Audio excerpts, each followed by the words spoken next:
Arrest Virat Kohli क्यों हो रहा है इंटरनेट पर इतना तेजी से ट्रेंड। जश्न का दिन कैसे आंसुओं में डूब गया। क्या एक ट्रॉफी की कीमत जिंदगियों से चुकानी पड़ रही है। वीडियो शुरू करने से पहले ये कुछ क्लिप्स है, उनको देखिए।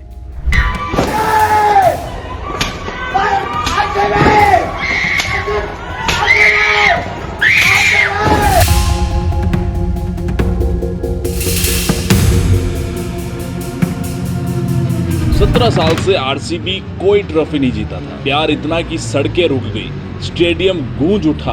आरसीबी का जादू हर दिल पर छा गया और जब जीती तो एहसास हुआ कि आरसीबी का जो फैन बेस है वो सच में बहुत बड़ा है। ये भीड़ देखकर ही आप समझ सकते हैं। इतना फैन बेस किसी का नहीं था। 17 साल से एक भी ट्रॉफी ये नहीं जीते, फिर भी इनके जो लॉयल फैंस है उनकी तारीफ करनी होगी।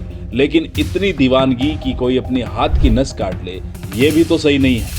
4 जून 2025 को बेंगलुरु में उत्साह का माहौल था। विधानसौधा से एम चन्नास्वामी स्टेडियम तक विजय परेड की प्लानिंग होती है।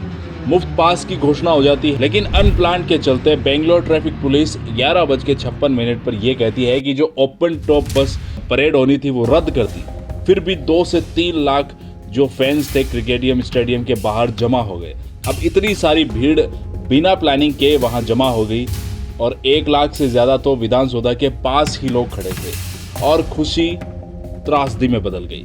चन्नास्वामी स्टेडियम के बाहर अराजकता फैल गई और हजारों फैंस जो थे वो विराट कोहली को देखने की चाह में कोई गेट पर चढ़ गया, कोई दीवार पर चढ़ गया, कुछ लोग पेड़ पर चढ़ गए और खंबे पर चढ़ गए। और खराब प्लानिंग की वजह से हम कह सकते हैं कि लोग समझ ही नहीं पाए कि करना क्या है। और फ्री पास की बात सुनकर तो आपको पता है भारत में लोग इतने जमा हो जाते हैं कि आप सोच भी नहीं सकते। और उसके बाद में भ्रम भी लोगों में था। कमजोर भीड़ और नियंत्रण की वजह से ये जो भीड़ थी घातक भगदड़ में तब्दील हो गई।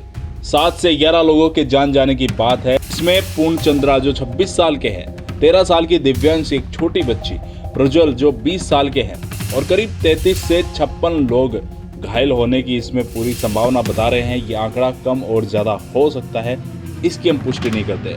इसके बाद निखिल सोसाले को अरेस्ट किया गया। आपको बता दें निखिल सोसाले जो आरसीबी के मार्केटिंग हेड है और जो आरसीबी के टॉप क्रिकेटर्स हैं उनके करीबी ये माने जाते हैं। और इसके बाद तो हद हो गई, इंटरनेट पर अरेस्ट विराट कोहली भी ट्रेंड करने लगा।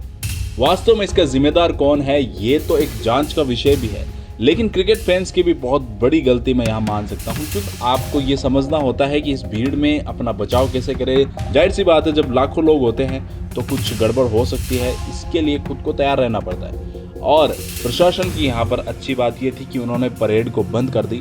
इसके बाद सरकार ने 10-10 लाख रुपए जो मृतक हुए हैं उनके परिवार को, आरसीबी ने भी स्टैंड उठाया, 5-5 लाख रुपए हर एक मृतक को देने की बात कही। लेकिन इन पैसों से जान वापस नहीं आएगी। और क्रिकेट देखिए, भारत में स्पोर्ट्स का इतना प्रेम है कि लोग अपने आप को रोक नहीं पाते। लेकिन एक बात लोगों को समझनी बहुत ज़रूरी है कि अगर इस तरह की भीड़ होती है तो घटना होने के जो चांसेस है वो बहुत हाई होते हैं। लेकिन क्रिकेटर्स को अरेस्ट करने से क्या होगा, टीम मैनेजमेंट को अरेस्ट करने से क्या होगा, इसमें किसकी सबसे ज़्यादा गलती है, आप भी कमेंट कर ज़रूर बताएं।